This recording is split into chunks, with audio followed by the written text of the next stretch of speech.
Mari kita lanjutkan kajian kitab Bulughul Maram mengenai bab tentang imam dan makmum. Wa an Abi Sa'id Al-Khudri radhiyallahu anhu, dari Abu Sa'id Al-Khudri, semoga Allah meridainya, ia berkata, anna Rasulullah sallallahu alaihi wasallam ra'a fi ashabihi ta'akhuran. Nabi sallallahu alaihi wasallam pernah melihat ada beberapa sahabat beliau berada jauh dari shaf pertama dan lebih memilih berada di bagian belakang masjid. Ya, jadi mereka memilih posisi ada di belakang, tidak di shaf pertama. Faqala, Nabi sallallahu alaihi wasallam lantas bersabda menegur mereka, taqaddamu fa'tammu bi. Majulah kalian, ikutilah gerakanku. Wal ya'tamma bikum man ba'dakum, dan hendaklah barisan belakang kalian mengikuti gerakan kalian. Jadi yang di belakangku mengikuti aku, orang-orang yang di belakang kalian mengikuti gerakan kalian. Baik, hadis ini sahih, diriwayatkan oleh Muslim. Lalu faedah apa yang bisa kita ambil dari hadis yang ringkas ini? Pertama, sebagian ulama berpendapat bahwa hadis ini tidak terkait dengan persoalan sholat, tetapi ini terkait dengan persoalan ilmu, di mana beberapa para sahabat itu tidak menghadiri majelis ilmu di saat Nabi mengadakan kajian.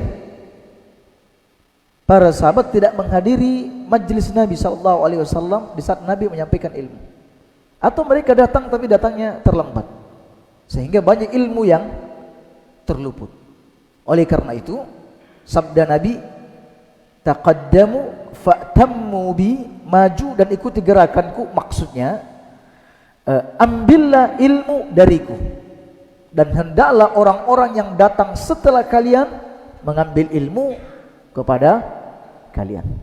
Jadi bersanad, kalian mengambil ilmu dari saya, generasi yang datang setelahnya mengambil ilmu kepada kalian. Tetapi kaum muslimin, pendapat yang unggul, pendapat yang benar, ini tidak ada sangkut pautnya dengan ilmu, bukan masuk dalam bab ilmu. Tetapi ini kaitannya dengan sholat berjamaah. Ini dikuatkan dengan hadis juga dari Abu Sa'id, di mana disebutkan dalam hadis, ra'a Rasulullah sallallahu alaihi wasallam yauman fi muakhiril masjid. Nabi pernah melihat beberapa sahabatnya posisinya di bagian belakang atau di ujung masjid, bagian ujung masjid. Ya. Jadi belakang masjid. Jadi bukan tentang ilmu, ini terkait dengan masalah sholat. Baik, kaum muslimin, pertanyaannya, mengapa para sahabat mengambil posisi jauh di belakang shaf? Bukankah mereka adalah orang-orang yang bersemangat dalam kebaikan? Kenapa kali ini mereka malah menjauh dari Nabi? Bukankah Nabi bersabda bahwa sebaik-baik shaf itu adalah di depan, seburuk-buruk shaf ada di belakang? Bukankah Nabi bersabda seandainya mereka harus mengundi, ya, mengundi untuk mendapatkan shaf pertama, niscaya mereka akan mengundinya. Ya. Lalu kenapa para sahabat ini memilih berada di belakang? Besar kemungkinan mereka melakukan hal itu lantaran mereka merasa tidak pantas berada di shaf pertama, merasa tidak layak. Karena Rasulullah SAW pernah bersabda, liyalini minkum ulul ahlam wan nuha, thumma alladhina yalunahum, thumma alladhina yalunahum. Hendaklah mereka-mereka yang berada tepat di belakangku, hendaklah orang-orang yang tepat berada di belakangku adalah orang yang dewasa dan memiliki ilmu. Ya. Ini aturannya dalam berjamaah. Jadi para alim ulama, para ustaz itu ada di belakang imam. Ya, karena apa? Karena mereka ini adalah orang-orang yang paling paham tentang urusan salat. Jika ada apa-apa yang terjadi pada imam, maka mereka yang akan menggantikan. Tsummal ladzina yalunahum, kemudian di sop berikutnya ya adalah yang tingkatannya berada di bawah itu. Tsummal ladzina yalunahum, lalu kemudian disusul dengan yang tingkatannya di bawah itu, dan begitu seterusnya. Ya, baik. Idealnya seperti itu, idealnya. Makanya pernah ada sahabat pernah menarik seseorang yang pas berada di belakang imam. Ya, ketika sholat sudah berlangsung, dia ditarik dan dipindahkan di posisi orang yang baru datang itu. Nah, sehingga selesai sholat dia berkata, mungkin Anda merasa tidak nyaman dengan apa yang aku lakukan. Katanya, iya. Mengapa engkau menarik aku dari shop pertama? Katanya, karena engkau mengambil hak kami. Ini hak kami di sini. Ini bukan tempatmu. Ya, kebetulan waktu itu diisi anak muda, pas di belakang imam. Baik. Jadi para sahabat ya yang ada di belakang itu tahu diri. Mereka mempersilahkan orang-orang alim ya pas di belakang itu. Namun kaum muslimin, Nabi tidak membenarkan hal tersebut. Alias mereka itu sudah datang lebih awal, maka mereka lah yang datang dan menempati posisi pertama. Baik. Kelengkapan hadis ini kaum muslimin, ya, hadis Abu Sa'id yang kita baca ini adalah sebagai berikut kelengkapannya. Hendaklah kalian mengikuti gerakanku, sementara yang di belakang kalian mengikuti gerakan kalian. La yazalu qaumun yata'akhkharun hatta yuakhirahumullah. Tidaklah orang itu selalu mengambil bagian yang belakang. Tidaklah seorang itu selalu mengambil bagian di belakang, maka Allah pun akan membelakangkan atau mengakhirkan mereka. Tidaklah seorang hamba selalu mengambil posisi di belakang, gak ada semangatnya untuk maju di depan, melainkan Allah juga akan membelakangkan atau mengakhirkan mereka. Imam Nawawi berkata, maksudnya yakni Allah akan mengakhirkan mereka dari rahmatnya.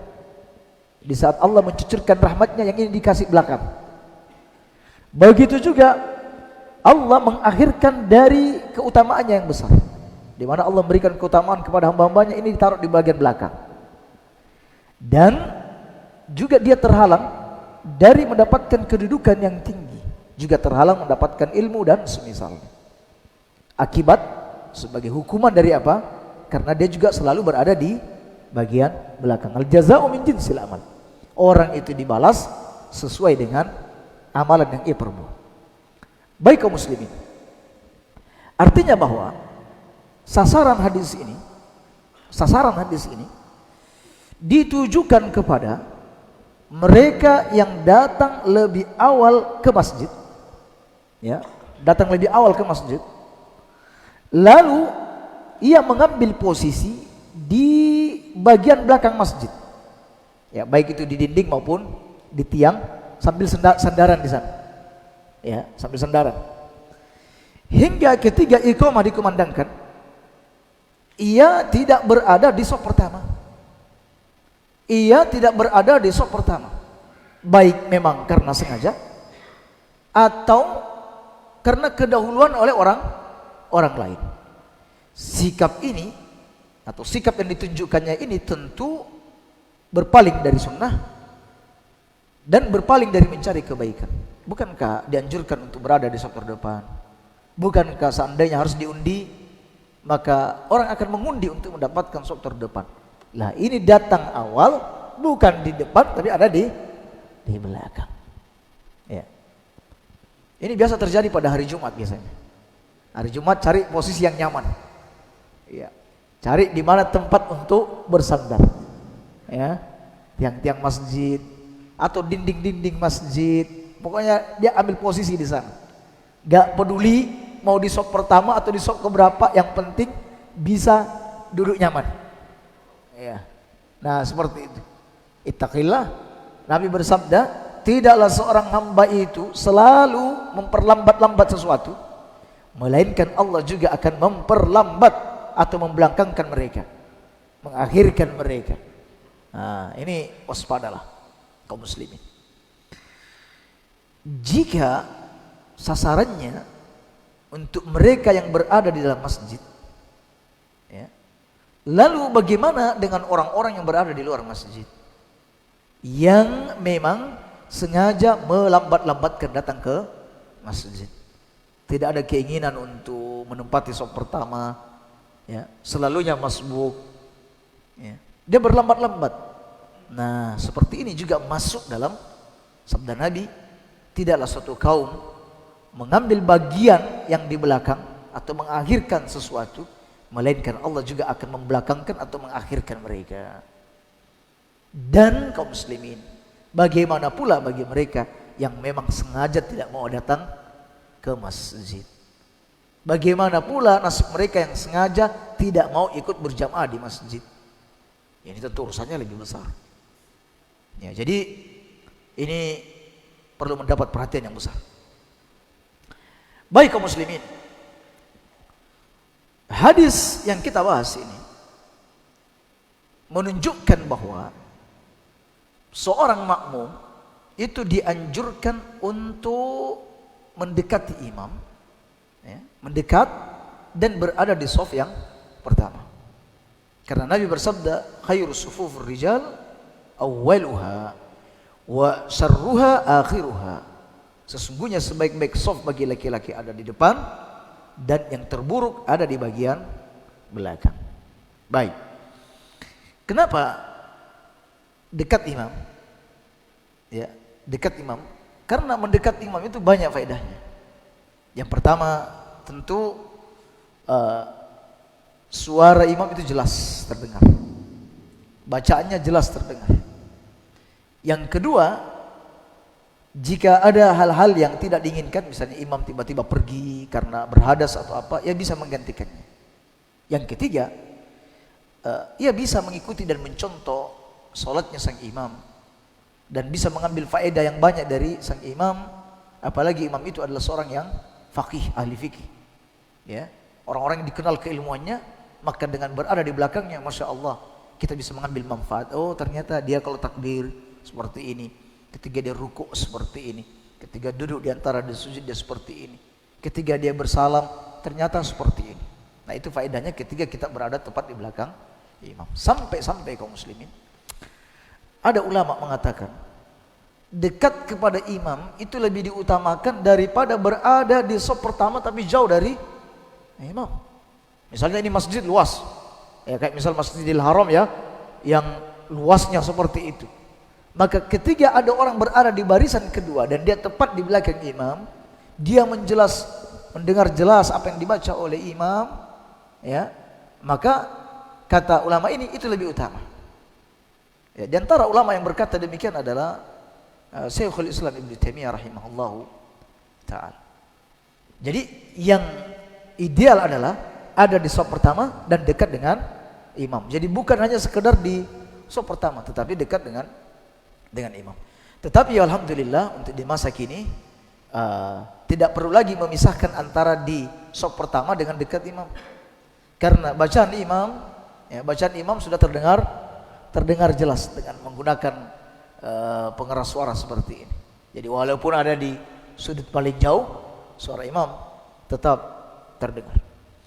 Baik kaum muslimin, bagi makmum yang tidak mendengar imam dan juga tidak melihat imam, ya, jadi salat berjamaah, posisinya dia tidak bisa mendengar imam, mungkin karena mati lampu, atau tidak bisa melihat imam karena jumlah jamaah yang begitu besar, maka makmum yang jauh diperbolehkan mengikuti shaf yang ada di depannya tanpa harus mencari tahu apa yang diucapkan oleh imam. Cukup dia berpatokan dengan shaf yang ada di depan dia. Karena Nabi SAW bersabda, wal ya'tamma bikum man ba'dakum, dan hendaklah barisan belakang kalian mengikuti gerakan kalian. Ya, jadi setiap barisan melihat barisan yang ada di depannya. Ya, barisan yang ketiga melihat yang kedua, 4 melihat 3, 5 melihat yang 4, 6 melihat yang 5, 7 melihat yang, cukup menjadikan itu sebagai patokan. Kalau suara imam tidak terdengar. Tapi kalau suara imam terdengar jelas, maka yang teranggap adalah suara imam.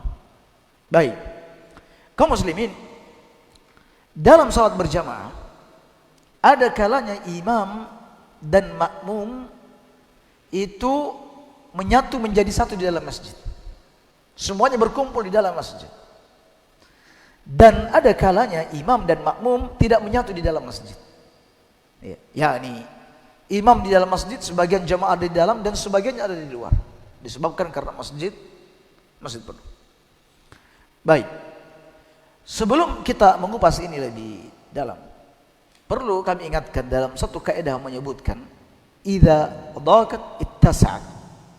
Sesuatu itu apabila menyempit maka dia akan menjadi luas.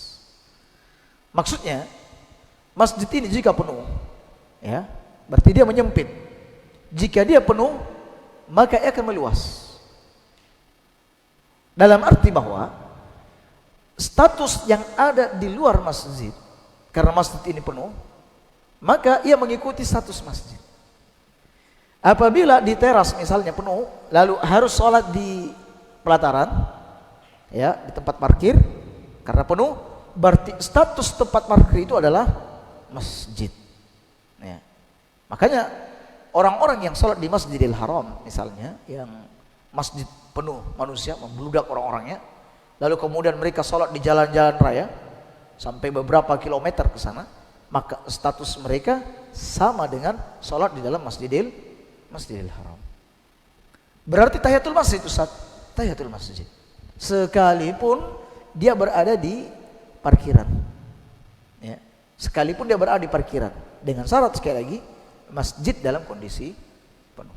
Tapi kalau misalnya masjid masih kosong, lalu kemudian dia memilih sholat di mana, di pelataran, ini dihitung berjamaah atau tidak? Akan kita bahas. Baik, kaum muslimin. Apabila imam dan makmum menyatu menjadi satu di dalam masjid, maka sah bagi makmum mengikuti imam secara mutlak, meskipun makmum tidak melihat imam dan orang yang ada di belakang imam, selama masih mendengar bacaan takbir imam. Ya, artinya sah secara mutlak. Apabila mereka dalam satu ruang, lalu kemudian ada dinding yang menghalang, semisal wanita yang berada di balik tirai, ya, atau ada yang sholat di tingkat 2 atau 3, sementara imam ada di bawah, ya, mereka tidak melihat imam, tetapi mereka masih mendengar suara imam, maka sholat berjamaah mereka adalah sah, baik shafnya bersambung ataupun tidak bersambung, selagi masih dalam satu area, bersambung atau tidak bersambung. Kalau bersambung ulama sepakat sah, tetapi kalau tidak bersambung ulama sepakat ini makruh. Ulama sepakat ini makruh bagi mereka yang mungkin pernah sholat di Masjid Istiqlal atau di Masjidil Haram misalnya, ya, di Masjidil Haram sudah iqamah, orang mengatur shaf, kita datang misalnya terlambat, kita dapati shaf-shaf di bagian tengah itu kadang kosong melompong, dan kita saksikan shaf-shaf dekat pintu masjid itu malah penuh, ya, sehingga orang luar kadang menyangka masjid sudah penuh, ternyata di dalam masih banyak yang kosong. Jadi sekali lagi, jika mereka masih ada dalam satu ruang seperti ini, ya, satu ruang ada dalam masjid, sama-sama dalam masjid satu atap, maka sholatnya sah. Jika bersambung itu yang terbaik, ya. Jika safnya tidak bersambung, terputus-putus, maka sholatnya sah tapi makruh. Dan ini banyak terjadi di masjid-masjid besar, karena mau mendekat imam itu, waduh, jauh sekali. Ya, kadang mendekati ke sana sudah hilang satu rakaat. Oleh karena itu diambil posisi ada di bagian belakang masjid. Tapi ini juga buruk kalau selalu melakukan hal seperti itu. Karena siapa yang melakukannya, kata Nabi, Allah juga akan mengakhirkan orang seperti ini. Ya, jadi ini yang pertama. Jadi selagi dalam masjid, ya, dalam masjid, lalu kemudian ada dinding, ya, ada pemisah, kemudian tingkatnya berbeda, maka sholatnya sah. Nabi SAW pernah membuat membuat bilik kecil di dalam masjid dari tikar. Ya. Nabi sholat seorang diri di dalam. Lalu ada sahabat yang menyaksikan itu. Lalu mereka ikut juga berjamaah di balik kamar Nabi. Ya, di balik kamar Nabi. Jadi Nabi bikin bilik kecil di dalam masjid, lalu sholat di dalamnya. Para sahabat ada di luar. Jadi ketika berdiri kelihatan, ketika Nabi sujud, Nabi tidak kelihatan. Nah, ini menunjukkan bahwa sah berjamaah dengan imam sekalipun ada dinding yang memisahkan di antara keduanya. Baik. Termasuk para wanita yang ada di balik tembok ini, yang ada di teras, insya Allah sah. Baik. Kemudian kaum muslimin yang kedua, jika makmum berada di luar masjid sementara imam di dalam masjid, maka keikutsertaan makmum itu tetap sah selama makmum tersebut bisa melihat imam atau melihat sebagian makmum yang berada di belakang imam. Ya, jelas? Jadi ada di dalam masjid, makmum di luar masjid. Maka makmum ini tetap dianggap sah berjamaahnya dengan syarat makmum tersebut bisa melihat imam atau melihat sebagian makmum yang berada di belakang imam. Ya. Berdasarkan hadis yang tadi. Ya, asalkan melihat imam atau melihat makmum yang berada di dalam masjid tersebut. Baik. Jika makmum berada di luar masjid, sementara imam berada di dalam masjid, dan mereka dipisah dengan sungai atau jalan yang besar, ya, di mana beberapa barisannya tidak bersambung, karena jalan raya misalnya, ya, dipisah dengan jalan raya, atau dipisah dengan sungai, di mana ada kemungkinan makmum melihat imam, atau beberapa makmum di belakangnya, maka pendapat yang benar salatnya sah. Memang ada perselisihan di sini. Asalkan makmum itu terlihat, maka sah. Baik. Bahkan kaum muslimin dalam mazhab Imam Ahmad, sekalipun tidak melihat imam dan tidak melihat apapun, yang penting mendengar suara, maka sah. Tetapi ini menjadi muskil kalau untuk zaman sekarang seperti ini.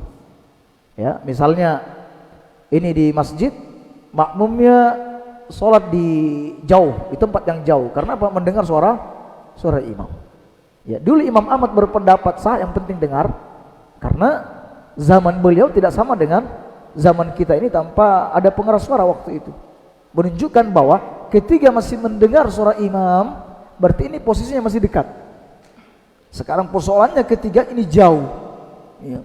Misalnya ini masjid, ada orang yang tinggal di depan masjid, dia kebetulan dinding rumahnya dari kaca dan dia bisa melihat atau mendengar dari jauh suara imam. Apakah dia boleh berjamaah dengan hal seperti itu? Ini muskilah. Nah, ini masalah. Ya, baik. Dan seandainya tanpa menggunakan pengeras suara lalu terdengar, sekalipun makmum yang ada di luar, ya, tidak melihat imam atau tidak melihat makmum tapi terdengar suara, maka sholatnya sah. Yang menjadi persoalan kita sekarang ini adalah kalau ia menggunakan pengeras suara. Ini ada perbedaan pendapat dan kami juga belum secara dalam membahas tentang persoalan ini, karena di sini ada khilaf yang kuat di antara para ulama. Baik. Tapi kalau masih dalam satu area masjid, dan ini sering terjadi, imam ada di atas, makmum di bawah, lalu terdengar melalui pengeras suara, maka ini masih sah, insyaallah. Yang kita bincangkan ini kalau ia sudah berada di luar masjid. Ya. Baik. Tampaknya malam ini cukup satu hadis. Kebetulan kami juga sempatnya hanya memurajaah satu hadis, ya.